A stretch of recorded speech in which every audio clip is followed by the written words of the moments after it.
அன்பார்ந்த மக்களுக்கு வணக்கம். நான் உங்கள் கார்த்திக் பிள்ளை and welcome to the KTV. Kallakurichi மாவட்டம் பிரஸ்ல படித்த ஒரு மாணவி மேலே இருந்து குதித்து தற்கொலை பண்ணி கொண்ட ஒரு சம்பவம். இப்போது சம்பவம் தொடர்ச்சியாக பார்த்தீங்கன்னா மக்களே, செல்வி ரீசெண்டாக போய் ஒரு ட்ராமா பண்ணியிருக்கா.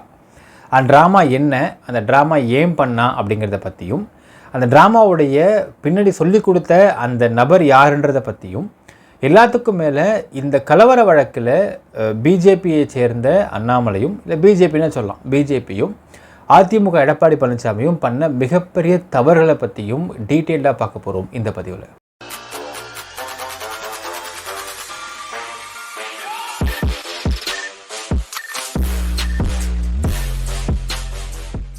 கள்ளக்குறிச்சி மாவட்டத்தில் கன்னியாகுமரியில் இருக்கக்கூடிய சக்தி மெட்ரிக் பள்ளியில் 17th June 2022 அன்னைக்கு ஒரு மிகப்பெரிய கலவரத்தை மோட்டிவேட் பண்ணி அழுது ட்ராமா போட்டு சீனை போட்டு ஒரு பக்கம் மாபை கூட்டி, இன்னொரு பக்கம் பார்த்திங்கன்னா விடுதலை சிறுத்தை கட்சியை சேர்ந்த திருமாவளவன் மற்றும் ஒரு 6 மாவட்ட செயலர்கள்லாம் சேர்ந்துக்கிட்டு அந்த ஸ்கூலை ஆளை திரட்டி அடித்து உடச்சி எரித்து கொள்ளையடித்த ஒரு மிகப்பெரிய கலவர சம்பவம் மக்களே. இந்த கலவரத்துக்கு மிக முக்கியமான காரணமாக இருந்த திருமாவளவன் மற்றும் அந்த சித்தி செல்வி, இந்த செல்வியெல்லாம் இதுவரை அரெஸ்ட் பண்ணப்படாமல் இருக்கிறதே மிகப்பெரிய சாபக்கேடுன்னு சொல்லலாம் நாட்டுக்கு. அப்படி நடந்துகிட்ருக்க மக்கள். இப்போ இந்த செல்வி என்ன பண்ணுறான்னு பார்த்தீங்கன்னா, ஒரு வாரத்துக்கு முன்னாடி கிளம்பி எங்கெங்கெல்லாம் மோடி மீட்டிங் போகிறாரோ அங்கெல்லாம் போயிட்டு போர்டை பிடிச்சிக்கின்னு அந்த ஸ்டார்ட் கேமரா ஆக்ஷன் அப்படின்னே அழுதுன்னு சீன் போட்டு ட்ராமா போட்டு உட்காந்துருந்தா. இப்போ இந்த அழுது சீனை போட்டு ட்ராமா போடுறதுல என்ன நடந்துச்சு அப்படின்னு பார்த்தீங்கன்னா, இங்கே ஒரு சேலம்பாக்கம் போயிருக்கா, அங்கே மீட்டிங்கு. அழுது சீன் போட்டிருந்தவொடனே வானசீனிவாசன் வந்திருக்கிறாங்க. அவங்க ஒன்றுமே தெரியாது, அப்பாவி அவங்க வந்தவொடனே என்னம்மா நினை, இது மாதிரி நான் மோடியை பார்க்கணுங்க. எதுக்குமா பார்க்கணும், என் பொண்ணை கொலை பண்ணிட்டாங்க. யாருமா கொலை பண்ணா, பிஜேபி சேர்ந்தவங்க அப்படின்னு சொல்லி சீனை போட்டிருக்கா. சொன்னவொடனே அண்ணாமலை என்னங்க கேட்டதுக்கு இந்த மாதிரி சொன்னோடனே, அண்ணாமலை பார்த்து தெரியுமே, நான் ஒரு தடவை பார்த்துக்காரு, இந்த லூஸை பார்த்துருக்காரு. ஐயோ இதுவா, இது மிகப்பெரிய கேடியாச்சே, ஐயோ பயமாலாச்சுன்னு சொல்லி பயந்துட்டு ஒரு நிமிஷமா ஒரு 2 hours வெயிட் பண்ணுங்கம்மா, நான் கண்டிப்பாக சொல்கிறேன்னு சொல்லிட்டு வானதி கூப்பிட்டு போயிட்டாங்களாம். கூப்பிட்டு போனது திரும்பி வரவே இல்லையா. உடனே செல்விக்கு இங்கே பகவான்னு ஆகிப்போச்சு. ஐயோ என்னென்னமோ பிளான்லாம் போட்டோமே, எப்படியாச்சும் அண்ணாமலையை மீட் பண்ணுவோம், அதுக்கப்புறம் மோடியை மீட் பண்ணுவோம், மோடியை பார்த்து இந்த இதை கொடுத்து ஃபோட்டோ எடுத்துப்போம். ஃபோட்டோ எடுக்கிறப்ப மக்களே, நீங்கள் நான் சொல்கிறவொடனே நீங்கள் மைண்ட் அங்கே போகக்கூடாது. உங்களுக்கு என்ன சொல்கிறீங்க புரியுது, என்ன நினைக்கிறீங்க தெரியுது. அந்த கணேசன் கூட ஃபோட்டோ எப்படி பண்ணாங்க பார்த்தீங்களா, மேல் பக்கத்து திங் அப்படி இருக்க முடியாது மோடிக்கிட்டலாம், அது வேறு விஷயம். எடுத்து வச்சுக்கிட்டா நல்லா இருக்குமே அப்படின்னு என்னென்னமோ பிளான் போட்டவன் பிளான் மொத்தமும் சுப்பும் புஷ்ஷுன்னு ஆகி போச்சு அப்படிங்கிற ஒரு மிகப்பெரிய வருத்தம் செல்வி முகத்தில் இருந்தது. அதை வச்சு என்ன பண்ணான்னு பார்த்தீங்கன்னா, செல்வி அங்கே வெளியே தான் வைப்பாங்க, வீடியோ இருப்பாங்க பார்த்தீங்களா, இப்போ நின்றுக்கிட்டு என் பொண்ணை கொலை பண்ணிட்டாங்க, இது பிஜேபிக்காரர் தான் பண்ணாங்க, நான் இங்கே வந்துருக்கேன்னு சொல்லிட்டு ஒரு பிட்டை ஓட்டினான். இந்த பிட்டை 2 பேர் போட்டு ஒரே சிரிப்பு, கீழே கமெண்ட்லாம் கழி ஊற்றுறாங்க செல்வியை. அது வேறு கதை மக்களே. அதெல்லாம் ஒரு சுவாரஸ்யமான விஷயம் சொல்லலாம் மக்களே. இப்போ என்னென்னா, எதுக்கு செல்வி இந்த ட்ராமா போட்டு தெரியுறா அப்படிங்கிறத ஃபஸ்ட்டு பார்க்கலாம். சரி, இப்போது இந்த மாணவியை பிஜேபியை சேர்ந்த ரவிக்குமார் கொலை பண்ணிட்டாரு அப்படிங்கிறது தான் செல்வியோட வாதமாக இருந்ததுனால், இந்த விஷயத்தை முன்வைக்க வேண்டியது எங்கே அப்படிங்கிற கேள்வி இருக்குது. நம்ம இதை லீகல் ஆஸ்பெக்டில் பார்க்கலாம். ஃபஸ்ட்டு இந்த கேஸை சிபிசிஐடி விசாரிக்கிறாங்க. சிபிசிஐடி விசாரித்து சார்ஜ் ஷீட் போடுறாங்க. இந்த சார்ஜ் ஷீட்டை பெட்டிஷன் போட்டு ப்ரொடெஸ்ட் பண்ண வேண்டியது பெட்டிஷனுடைய ஒரு ரைட்ஸு.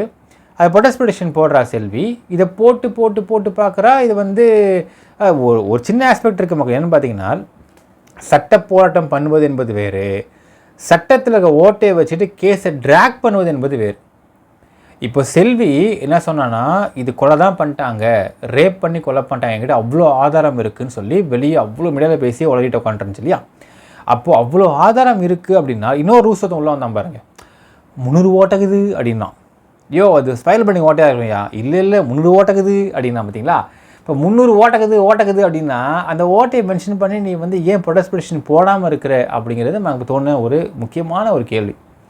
என்னென்னால், கேஸை ட்ராக் செய்து கொண்டே இருந்தால் இந்த கேஸ் நம்பர் ஆகாமல் இருக்கும் அப்படிங்கிறதை பிளான் பண்ணியிருக்கா செல்வியன் டீம்.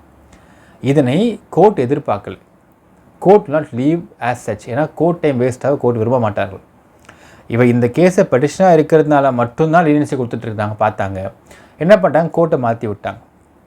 இப்போ மறுபடியும் இப்போ செல்வி சொல்கிற மாதிரி இதில் வந்து கொலை பண்ணியிருக்காங்க, ரேப் பண்ணி கொலை பண்ணிட்டாங்க, அதுக்கு இவ்வளோ ஆதாரம் எங்கிட்ட இருக்குதுன்னு சொல்கிறா அப்படின்னால் அந்த ஆதாரங்களை ரைட்டப்பில் போட்டு ஏன் கோர்ட்டில் ப்ரொடியூஸ் பண்ணக்கூடாது அப்படிங்கிற கேள்வி இருக்குது. ப்ரொடியூஸ் பண்ண மாட்டேன்றா. இப்போ அடுத்த ஒரு கேள்வி, சார் கள்ளக்குறிச்சி கோர்ட்டுக்கு மாறிடுச்சு சார், இது மாறினதை வந்து கொண்டு வரணும்ல சார், யார் கொண்டு வரணும்? கோர்ட் கொண்டு வருமா? யார் பெட்டிஷனர் இதில்? சரி தானே பெட்டிஷனரு, அவர் ரெப்ரசன்டேஷன் போட்டோம், என் வக்கீல் வச்சுருக்கால ரெப்ரசன்டேஷன் போட்டோம், சரி இந்த மாதிரி இந்த கேஸ் இங்கே மாறி வந்துடுச்சு, இந்த கோர்ட்டுக்கு மாறி வந்துடுச்சு, இதை நாங்கள் ப்ரொடெஸ்ட் பெட்டிஷன் போட போகிறோம்னு சொல்லி ரெப்ரசன்டேஷன் போட்டோம். ஏன் போட மாட்டேங்கிறா அப்படின்னால், ஏன்னால் போட்டால் ஒவ்வொரு முறையும் வக்கீல் காசு தரணும், கேஸை ட்ராக் பண்ணுறது காசு கேட்பாங்க, இது சும்மா பண்ண மாட்டாங்க யாருமே. சப்போஸ் இங்கேயும் கோர்ட்டு கடினமாக கேள்வி கேட்டுட்டா அடுத்தது உன்னை பாப்பமாக உன்னை கூட்டின்னு வரணும் பேசுகிறதுக்கு, அதுதான் துட்டு கொடுத்தா வருவாப்புல, இல்லை வரமாட்டார். ஸோ இவ்வளவு பிரச்சனை இருக்கிறதுனால தான் இந்த கேஸை ட்ராக் பண்ணுறதுக்கு இந்த கேஸ் அப்படியே விட்டுட்டு ஒரு சார்ஜ் ஷீட் போட்ட வழக்கை இந்தியாவுடைய பிரசிடெண்ட்டே நினச்சா கூட என்ன பண்ண முடியாதுன்னா மாற்ற முடியாது. நீங்கள் மாற்றுவதற்கு you have to approach the honourable court only அப்படிங்கிறது தெரியாதா செல்விக்குன்னா தெரியாது. கூட அல்லக்கைக்கு தெரியும்ல, கூட வக்கீலுங்க தெரியும்ல, ஏன் சொல்ல மாட்டேங்கிறாங்கனால் இது அவங்க எண்ணமே கிடையாது. இப்போது இந்த மாணவியோடைய இறந்த வழக்கை தோண்டனா மாட்ட போகிற செல்வி தான் அதில். ஸோ அது அவங்களுக்கு எண்ணமே கிடையாது மக்களே. இப்போ எதுக்கு பார்க்க போயிருக்கா அப்படின்னு பார்த்தீங்கன்னா, அடுத்தது கலவர வழக்கை எடுத்து விட்டால் செல்வி தான் first accused, Thirumavalavan second accused, இல்லை மாறி கூட வரலாம், இந்த ஆர்டர் மாறி கூட வரலாம், அது வேறு விஷயம். இந்த கலவர வழக்கை எடுத்து விட்டால் செல்வி மாட்டிடுவாளே அப்படிங்கிற பதட்டத்தினால தான் போயிட்டு ஏதாவது ஒரு காரணத்தை சொல்லி மோடியை ஜஸ்ட்டு மீட் பண்ணி ஃபோட்டோ எடுத்துக்கிட்டோம்னால், இந்த கலவர வழக்கை உள்ளே வரப்போ பார்த்தியா நான் மோடி ஃபோட்டோ எடுத்துருக்கேன் பார்த்தியா அப்படின்னு காமிச்சு எஸ்கேப் ஆக முடியுமா அப்படிங்கிறது தான் இவருடைய மூலதனமான எண்ணம். ஏன்னால் ஸ்டாலில் போய் பார்த்தா ஒரு வாட்டி அலோவ் பண்ணாங்க, செகண்ட் டைம் என்ன பண்ணால் ஏதோ குட்டுக்கார அடித்து பார்க்க ட்ரை பண்ண போனான், உள்ளேயே விடலை. நான் ஒன்றுக்கு போனோம், உள்ளே போய் ஒன்றுக்கு போகிறேன்னா செக்ரட்டரிக்குள்ளே ஒன்றுக்கு போகிறேன், உள்ளே போய்ட்டு பார்த்தாங்க போலீஸ் என்ன பண்ணாங்க, நீ ஒன்று தானே போனோம், ஸ்டேஷன் கூட்டு போனாங்கன்னு, ஐயோ ஸ்டேஷன் வாழ்ந்து எஸ்கேப் ஓடி விட்டான். உண்மையாலுமே தைரியமான ஆளாக இருந்தால் ஒன்றுக்கு போய் செக்ரட்டரிக்குள்ளே போக ஆசைப்பட்டால, ஏன் செக்ரட்டரிக்குள்ளே போய் ஒன்றுக்கு போக போகிறேன், வா நான் ஸ்டேஷன் கூட்டு போனாங்க இல்லையா, ஸ்டேஷன் போமையா வெளியே வந்துட்டேன், நீ ஏன் பயந்து ஓடி வந்துட்டேன் அப்படின்னு கேள்வி இருக்கிறது மக்களே. ஸோ இப்போலாம் ட்ராமா போட்டு ட்ரை பண்ணால் ட்ராமா ஒர்க் அவுட் ஆகலை. இப்போ அடுத்து என்ன பண்ணுறானால், ஐயோ இந்த கலவர வழக்கை தோண்டி எடுத்துட்டாங்கன்னா நம்ம மாட்டிடுவோமேன்ற பயத்தில் போயிட்டு மோடியை மீட் பண்ண ட்ரை பண்ண சொல்லி ட்ராமா போட்டு ட்ரை பண்ணான். ட்ராமாவும் புஸ்வானம் ஆகி போச்சு இந்த இடத்துல. அடுத்து என்ன பண்ணுவான்னு பார்த்தீங்கன்னா, இந்த எலெக்ஷனுக்குள்ளே இது எங்கெங்கெல்லாமல் ட்ராமா போட ஆரம்பிச்சிருவான்.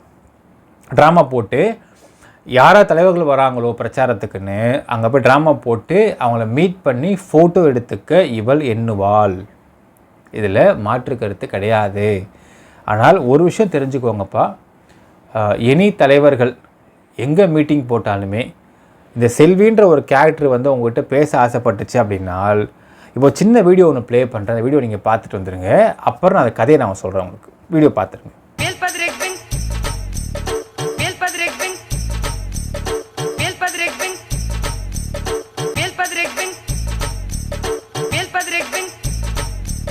வீடியோ பார்த்துருப்பீங்க தலைவர்களே. இது வந்து பப்ளிக்காக அவ்வளவு கூட்டம் இருந்தப்பவே செல்வி பண்ண ஒரு மேல் பகிர்த்திங். இப்போ இதே நீ உங்களை மீட் பண்ண போகிறேன், அவங்கள மீட் பண்ணோம், நான் ஒரு மனு தரோன்னு சொல்லி கேட்டு நீங்கள் உங்களை தனியாக ரூமில் மீட் பண்ண சொல்லி வர சொல்லிட்டீங்கன்னால் கம்பெனி பொறுப்பாகாது. என்ன நடக்கலாம், என்னென்னா தப்பான விஷயத்தை பறிப்புடலாம். ஸோ சார் உங்கள்ட்ட தனியாக பேசணும் சார் அப்படின்னு சொன்னாங்கன்னா, தனியாக வேண்டாமா இங்கேயே பேசணும்னு சொல்லுங்கள். இல்லை சார் தனியாக பேசினா நல்லாயிருக்கும் சார், ஏம்மா இதே தனியாக தான் இருக்குது பேசுங்கம்மான்னு சொல்லுங்கள். எப்பவுமே உங்களை சுற்றி கேமரா வச்சுக்கோங்க, சிசிடிவி கேமரா வச்சுக்கோங்க, ஆட்களை வச்சுக்கோங்க. இந்த கேரக்டர் பேச வந்தால் உடனே ஃபோனை தூக்கி ரெக்கார்ட் பண்ண ஆரம்பிச்சிருங்க, இல்லைன்னா மாட்டிப்பீங்க. மேல்பகிர்த்திங் தான் அப்புறம். ஏன்னா பப்ளிக்லேயே பெரிய மேல்பகிர்த்திங். தனியானா நீங்கள் பார்த்துக்கோங்க, எலெக்ஷன் டைமில் மானமாக மறுதாலும் போயிடும். அப்புறம் மானம் போச்சு மரம் கற்ற வேண்டியதான் நீங்கள் எல்லோரும். ஸோ பார்த்துக்கோங்க, ரொம்ப டேஞ்சரஸ் ஃபெல்லோ செல்வி. அதனால் கொஞ்சம் நீங்கள் பார்த்து இந்த கேரக்டர் உள்ளே ஓட்டினா கரெக்டாக இருக்குன்றதை இங்கே சொல்லிக்க விரும்புகிற மக்களே. ஆனால் ஒரு விஷயம் சொல்லணும் மக்களே, என்னென்னால் எந்த அளவுக்கு இந்த சித்தி செல்வி அந்த சின்ன பொண்ணை அடித்தாலோ சித்திரவதைப்படுத்தினாலோ ஒரு பையன்கிட்ட பேசிகிட்டு இருக்கா அப்படிங்கிற ஒரே காரணத்துக்காக அந்த பொண்ணை அடித்து அந்த ஊதுகுழல், அதாவது இந்த அடுப்பு ஊதுற குழலை வச்சு போட்டு அடித்து பனியார கம்பியை வச்சு கழுத்தில் குத்தி, எல்லாத்துக்கும் மேலே அந்த பொண்ணு படுத்துரு போல ஆக முடியாது அப்படின்னு சந்தேகப்பட்டு ப்ரெக்னன்சி டெஸ்ட் எடுத்து அந்த பொண்ணு யூரின் எடுத்து வைக்க டெஸ்ட் எடுத்து அது சிங்கிள் டிக்கு வந்த உடனே சிங்கிள் டிக்கு வந்திருக்குன்ற கொடைய கம்பியை வச்சு அடித்தாலோ, எப்போல்லாம் இப்போ சித்திரவதைப்படுத்தி இந்த பொண்ணை வந்து நாசம் பண்ணாலோ, எப்போல்லாம் இந்த பொண்ணை அழ வச்சாலோ, அதாவது 13th ஜூலை அன்னைக்கு 12 ஜூலை அன்னைக்கு மிட் நைட்டு அந்த பொண்ணு எவ்வளவு அழுதுகிட்டு மேலேருந்து குதித்து தற்கொலை பண்ணிகிட்டு இருந்திருக்குமோ, எந்த அளவுக்கு அந்த பொண்ணு மனசு வலிச்சிருக்குமோ எல்லாத்துக்கும் அந்த பொண்ணு பழி வாங்கிடுச்சு. கண்டிப்பாக சொல்லணும். ஏனால் ஸ்ரீமதியை எந்த அளவுக்கு இந்த செல்வி வந்து சித்திரவதைப்படுத்தினாலோ அந்தளவுக்கு இன்றைக்கி செல்வி அவருடைய காலு கீழே உட்காந்துருக்கா, நகரவே முடியல. அதாவது மணிமண்டபம் கட்டினா மணிமண்டபத்துக்கு போயிட்டு தண்ணி ஊற்றுறது என்ன ஒரு விஷயம். மக்கள் சுடுகாடு தண்ணி கிடையாது மக்களே. சுடுகாட்டு நீங்கள் தண்ணியை வந்து கொண்டு போய் இந்த செடிங்களுக்கு ஊற்றணும் அப்படின்னா குடத்தை எடுத்துகிட்டு போயிட்டு பக்கத்தில் ஒரு ஊரில் போய் தண்ணி எடுத்து வந்தால் குடத்தை தண்ணி ஊற்றணும். வாரம் ஸ்ரீமதி பெண்டை கழட்டுறா பொழுது, செல்வி பெண்டை தண்ணி ஊற்ற சொல்கிறா, க்ளீன் பண்ண சொல்கிறா, துடைக்க சொல்கிறா, விளக்கேற்ற சொல்கிறா. எந்த அளவுக்கு நீ என்னை சித்திரவதைப்படுத்தி என்னை அழ வச்சியோ அந்தளவுக்கு இன்றைக்கி நான் உன்னை அழ வைக்கிறேன் பாரு ஸ்ரீமதி வந்து வச்சு செய்கிறான்றதில் இன்னும் மாற்றுக்கிறதே இல்லை மக்களே. வரும், வெளியே கண்டிப்பாக வரும். எந்த அளவுக்கு இந்த மாணவி இறந்ததற்கு செல்வி தான் முக்கியமான காரணம். என்னென்ன காரணம் அப்படிங்கிறத செல்வி வாயாலேயே வெளியே சொல்லும் காலம் விரைவில் வரும். விடுவோமா நாம்? விரைவில் வரும். ஸோ இந்த அளவுக்கு அந்த மாணவி செல்வியை வச்சு செய்கிறா அப்படிங்கிறதுல கண்டிப்பாக அந்த பொண்ணு ஜெயிச்சிட்டா. ஜஸ்டிஸ் ஃபார் ஸ்ரீமதின்றது கிடச்சிச்சு மக்களே, நோ டவுட். இன்றைக்கி வந்து அந்த மொத்த குடும்பமும் சோறு திங்கிறது யாராலும் கேட்டிங்கன்னா, இந்த பொண்ணுடைய ஃபோட்டோ வச்சு பார்கோடை காமிச்சு பணம் கேட்குறா பார்த்தீங்களா, அந்த பொண்ணு தான் சாப்பாடு போட்டிருக்கா மொத்த குடும்பத்துக்கும். சும்மா சாப்பாடு போடுவா, வேலை செய்வான்னு கூப்பிட்றா. மணிமண்டபத்தை க்ளீன் பண்ண, ஏய் க்ளீன் பண்ணியா, தொடச்சியா, விளக்குனியா, விளக்குனியா, தண்ணி ஊற்றிய செடிக்கு, ரோஸ் பூக்கில் பாரு, பண்ணு சூப்பர் அப்படின்னு வச்சு செய்கிறான் அந்த பொண்ணு. ஸோ அந்த பொண்ணு நினச்சதை நிறைவேற்றிட்டான்னு சொல்லலாம் மக்களே. ஸோ இன்னும் நிறைவேற்றுவா. இன்னும் இந்த பொண்ணு தற்கொலை ஏன் பண்ணா அப்படிங்கிற காரணம் செல்வி வாயாலேயே வெளிவரும். அதை வராமல் விடமாட்டோம் மக்களே, விரைவில் வெளிவரும், பார்த்துட்டே இருங்க. There are more surprises to come நம்ம சொல்லலாம் மக்களே. இது ஒரு புறம் இருக்கட்டும். இன்னொரு புறம் பார்க்கணும். உண்மையாலுமே இந்த பள்ளி கலவர வழக்கில் இதுவரை அதிமுகவோ பிஜேபியோ வாயை துறக்காததன் காரணம் என்ன அப்படிங்கிற டீட்டெயிலாக பார்க்க போகிறோம். ஒரு எதிர்க்கட்சி இவ்வளவு கலவரம் நடந்திருக்கு. ஒரு மேட்டர் சொல்லலாம் மக்களே. அதாவது அதிமுக எடப்பாடி பழனிசாமி அவர்கள், எடப்பாடி பழனிசாமியும் இந்த பள்ளி தாளரான ரவிக்குமார் அவர்களும் ஒரே சமூகத்தைச் சேர்ந்தவர்கள். First point. ரெண்டாவது, இந்த கலவரம் வந்த உடனே, கலவரம் நடந்து முடிஞ்ச உடனே கண்டிப்பாக ஒரு எதிர்க்கட்சி தலைவராக இந்த விஷயத்தை விசாரிச்சிருப்பார். போலீஸ் சொல்லியிருப்பாங்க என்ன நடந்துச்சு அப்படிங்கிறத பற்றிலாம். அதுக்கு முன்னாடி வந்து ஒரு ஆஸ்பெக்டில் பார்த்துடலாம். இந்த கலவரம் நடந்த விஷயத்தை பற்றி பார்த்துடலாம். இந்த கலவரம் நடந்தது முழுக்க ரவிக்குமார் அவர்கள் கவுண்டர் சமூகம் அப்படிங்கிற ஒரே ஆஸ்பெக்ட் தான் இதுக்கு காரணம். ஏன்னால் கன்னியாகுமரி சுற்றி பார்த்திங்கன்னா மக்களே நிறைய பிசிகே பசங்க, அந்த சமூகத்தை சேர்ந்த பசங்க, எஸ்சி பசங்க பார்த்திங்கன்னா அட்ராசிட்டி ரொம்ப அதிகமாக இருந்திருக்கு. அந்த அட்ராசிட்டி அடக்கிறதுக்காக அந்த இடத்துல இருக்கக்கூடிய கவுண்டர் சமூகத்தை சேர்ந்தவங்களாம் ஒன்று கூடியிருக்காங்க. ஒன்று சேர்ந்து ஒரு டீமாக ஃபார்ம் ஆகி இவங்க அட்ராசிட்டிஸ் பண்ணுறதுல மொத்தமாக அடக்கியிருக்காங்க அப்படிங்கிறதும் இங்கே கூடுதல் தகவல். ஒரு கிரவுண்ட் இருக்குமா மக்களே, ஒரு நிலம் இருக்குமா, அந்த இடத்துல போய் கிரீடாவில் கொண்டிருப்பாங்களாம் இந்த பசங்க. அடுத்து சொந்தக்காரன் வந்து தம்பி வெளியே போப்பானோ, நான் வெளியே போனோம், போக மாட்டேன், என்ன பண்ணுவேன் அப்படின்னு சண்டை போடுறது, பிரச்சனை பண்ணுறது. கொஞ்சம் ஓவர் அடி, தம்பி வெளியே போட அப்படின்னா என்னையும் நீ மிரட்டுறியான்னு சொல்லிட்டு உடனே போயிட்டு அண்ணே தப்பாக பேசிட்டானே, என்ன பறையன் சொல்கிறேன்னு சொல்கிறது. இப்படியெல்லாம் தப்பான உதாரணத்தை வைத்து கொண்டு பண்ணிருந்தவங்களை இந்த கவுண்டர் சமூகத்தில் உள்ள மக்கள் சுற்றியெல்லாம் சேர்ந்து தே ஜாயிண்ட் ஹேண்ட்ஸ் பண்ணி இங்கே இருக்கக்கூடிய எஸ்சி பசங்க வாழை ஒட்ட நறுக்கிருக்கிறாங்க. வாழை, இந்த வாழை ஒட்ட நறுக்குனதுக்கு மிக மிக முக்கியமான காரணம் பார்த்திங்கன்னா அங்கே இருக்கக்கூடிய கவுண்டர் சமூகத்து மக்கள். இதை பார்த்ததும் மற்ற சமூகத்து மக்கள்லாம் they joint hands to along with this people. So அந்த இடத்துல பார்த்து எஸ்சி சமூகத்து மக்கள் தப்பான ஒரு விஷயத்தை செய்வதற்கு முன்ன வரதே கிடையாது, முன்ன வர முடியல. இது ஒரு காரணம். இரண்டாவது காரணம் பார்த்தீங்கன்னா, கோகுல்ராஜ் கொலை வழக்கு இப்போ எப்படி ஆள் திரட்டாங்கன்னு சொல்கிறேன். கோகுல்ராஜ் கொலை வழக்கில் வந்து ஒரு கவுண்டர் சமூகத்தை சேர்ந்தவன் தான் வந்து கொலை பண்ணிட்டான் யுவராஜ்ன்றவன், அதுக்கு பழிவாங்கும் விதமாக இந்த கவுண்டர் சமூகத்து ஆட்டில் வந்து நம்ம வந்து பழிவாங்கணும்னு சொல்லிட்டு தான் ஆள் தேட்டிருக்காங்க. இதற்கு மிக மிக முக்கியமான ஆள் யாருன்னு பார்த்தோன்னா திருமாவளவன். திருமாவளவன் இந்த இடத்த நம்ம எதாவது பண்ணி ஆகணும், பழி வாங்கணும். யுவராஜை பழி வாங்க முடியல, தொட கூட முடியல யுவராஜை. ஸோ பழி வாங்கணும் முடிவு பண்ணி என்ன பண்ணிட்டாங்கன்னா, இந்த நபர்களை தப்பு பண்ணாத இந்த நபர்களை பழி வாங்க முடிவு பண்ணிட்டாங்க, அடித்து உடைக்க முடிவு பண்ணிட்டாங்க. உடைக்கிறது மட்டுமானு கேட்டால் இந்த இடத்துல அந்த இவர்தான் பாருங்கள் புரோக்கர் யாருன்னா திராவிடமணின்ற எச்ச அது என்ன பண்ணுதுன்னா, அண்ணே ஏன் குலத்தொழிலை பண்ணிக்குவானே, என்னப்பா குலத்தொழில் திருடுறது தானே, பண்ணிக்கிட்டாங்க. ஸோ உள்ள வந்து பணத்தின் நகையும் திருடுறது அவனுடைய பங்கு. இப்படி எல்லாரும் பிளான் பண்ண ஒரு ரயட்டில் திராவிடமணின்ற ஒருத்தவன் பேர் வாங்குறதுக்காக என்ன பண்ணுறான்னா, ஸ்கூலை அடித்து உடச்சரிக்கிற இடத்துல பெட்ரோல் பாம்ஸ் கொடுத்துட்டான். இப்போ தான் தெரியுது ஆக்சுவலாக. இப்போ வெளியே ஆக்சுவலாக பார்த்தா மக்களே, அது எரிக்கிறது நடக்காமல் இருந்திருந்ததுனால் இது ஒரு நார்மலாக வந்த கலவரம் மாதிரியே இருந்திருக்கும். பட் அப்பயுமே ஒரு ஆஸ்பெக்ட் இருக்குது. என்னென்னு பார்த்தால் எப்படி வந்து உள்ளுக்குள்ளே தடியெல்லாம் வந்திருக்குன்ற கேள்வி இருக்கும்.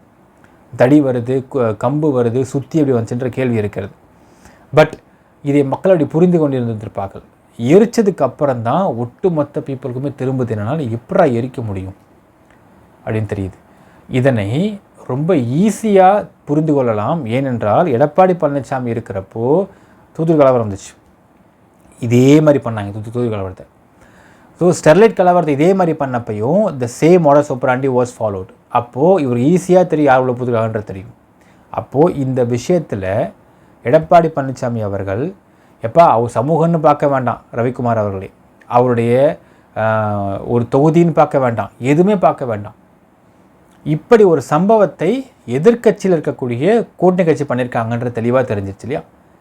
ஏன் எடப்பாடி பழனிசாமி அவர்கள் சட்டமன்ற அசம்பிளியில் ஒரு கேள்வி கேட்காமல் இருந்திருக்காரு? இதை பற்றி சந்தேகம் எழுகிறது. அடுத்தது கம்மிங் டு த பிஜேபி. ஆக்சுவலாக பார்த்தா மக்களே, 17th ஜூலை 2022 இந்த கலவரம் வருது. 16th ஜூலை மிட் நைட் 1:30 மணிக்கு அந்த ஏரியாவில் இருக்கக்கூடிய பிஜேபி பிரமுகர் என்ன பண்ணுறாருன்னா, செல்வகுமார் எஸ்பிக்கு ஃபோன் பண்ணுறார். ஃபோன் போட்டு, சார் இந்த மாதிரி ஒரு மாப் மொபிலைஸ் ஆகிட்டு இருக்க மாதிரி தெரியுது, கலவரம் வர மாதிரி தெரியுது சார், கொஞ்சம் நீங்கள் ஒரு இன்ஃபார்ம் பண்ணுங்கள் சார் அப்படிங்கிறார்.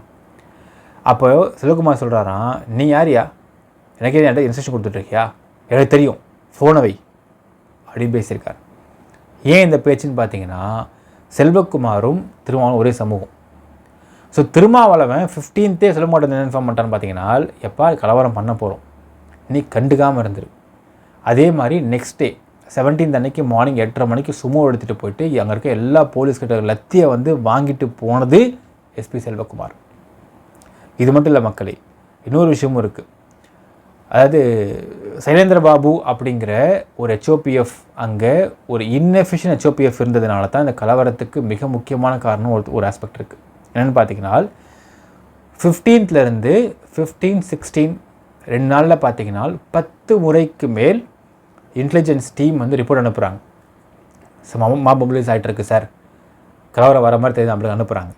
அப்போது இன்டெலிஜென்ஸ் டீமில் இருக்க சீஃப்லாம் சொல்கிறாங்க, இந்த கள்ளக்குறிச்சி மாணவி வழக்கை CBCIடிக்கு மாற்றி விட்ருங்க, இமீடியட்டாக மாற்றி விட்டால் அந்த கலவரம் மொபிலைஸ் ஆகிற கலவரம் ஸ்டாப் பண்ணப்படும்.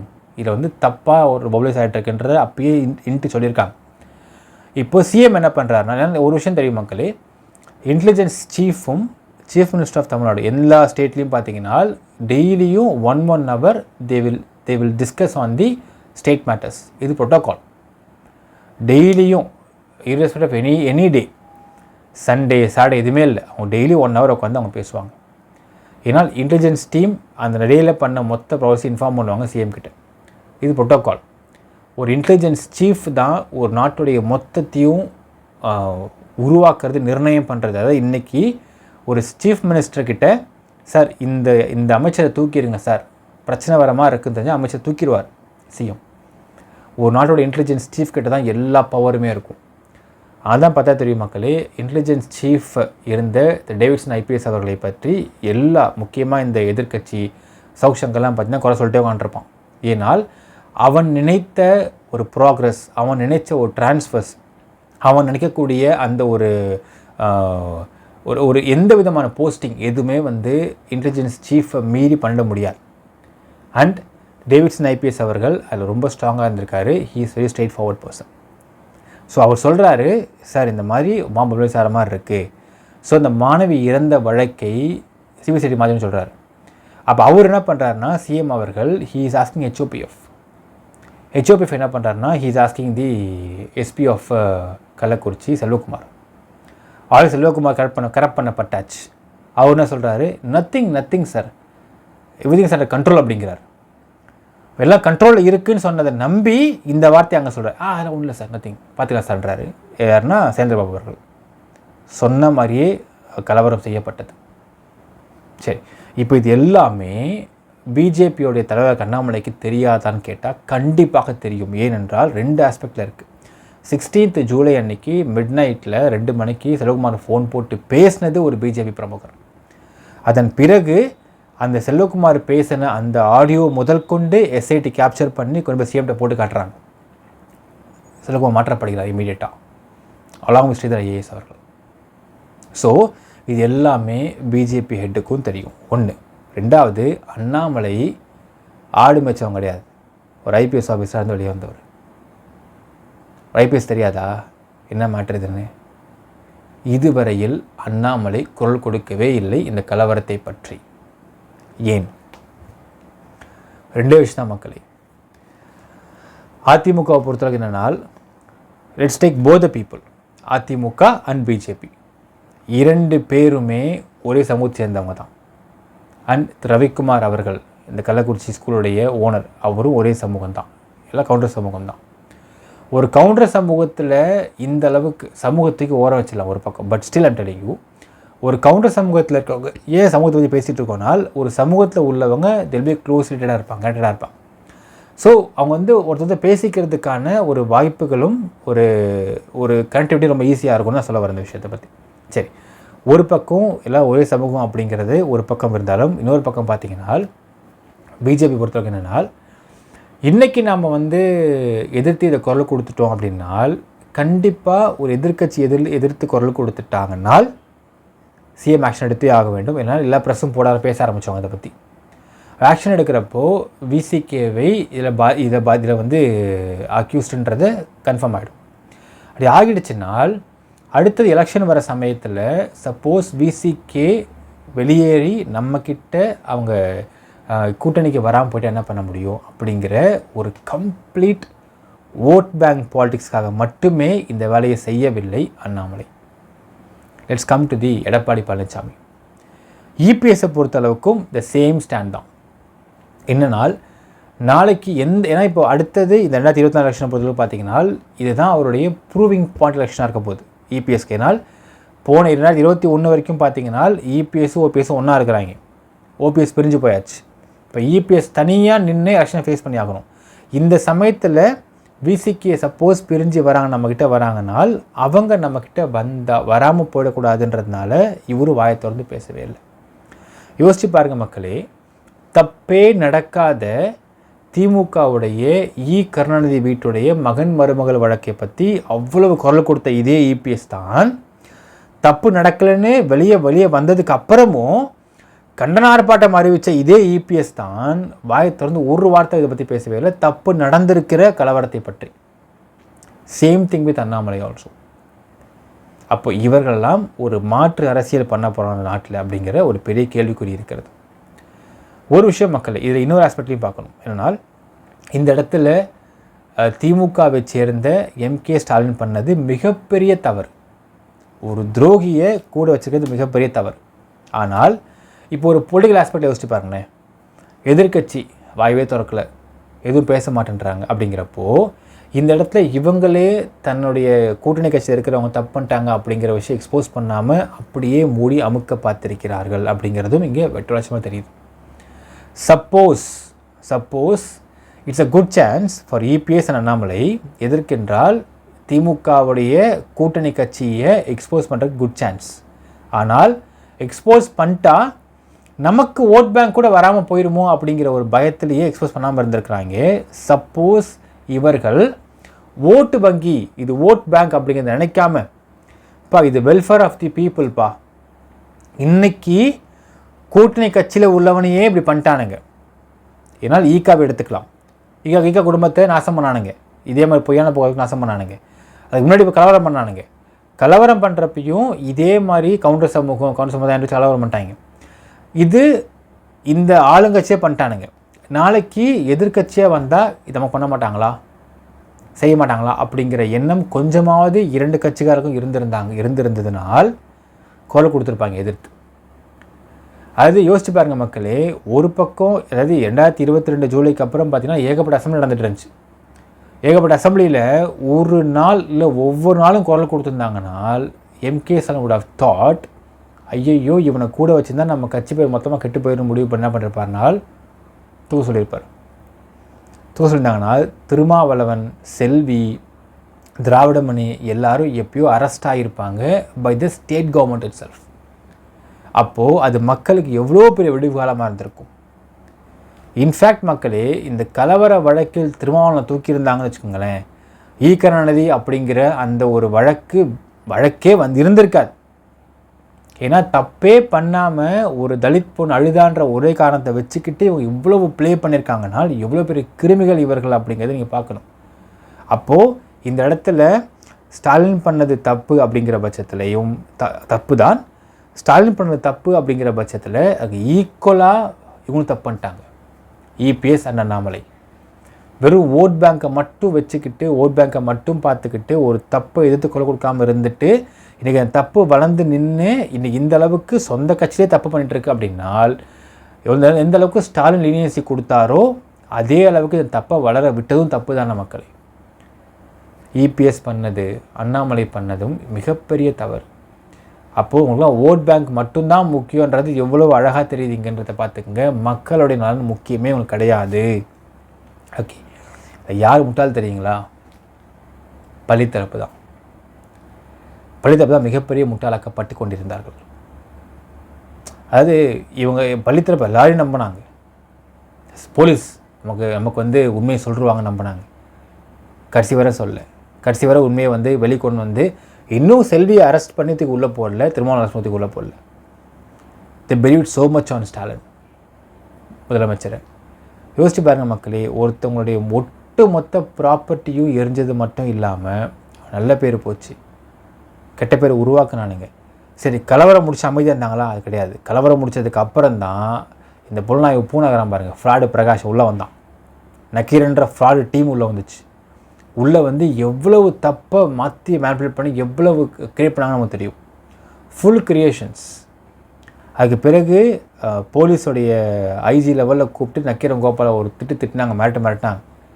எப்போன்னு பார்த்தீங்கன்னா, ஹாஸ்பிட்டல்லேருந்து ஒரு பொண்ணு ஃபோன் பண்ணால் சொல்லி ஒரு போர்டாக விட்டாமல் பாருங்கள். நம்ம அதை எக்ஸ்போஸ் பண்ணியிருப்போம், யாருன்னு சொல்லியிருப்போம் இந்த விஷயத்தை. கச்சிராபாடத்தை சேர்ந்த ரவி மற்றும் ராஜா 2 பேருடைய ஹோட்டலில் வேலை பார்க்கக்கூடிய பொண்ணு தான் அந்த லேடின்றதை எக்ஸ்போஸ் பண்ணியிருப்போம்.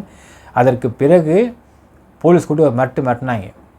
அப்புறம் என்ன பண்ணிட்டான், அந்த வீடியோ ட்ரிம் பண்ணி கட் பண்ணிட்டான் அந்த மேட்டரை மட்டும். இப்படியெல்லாம் நக்கீரன் டீம் பண்ணாங்க.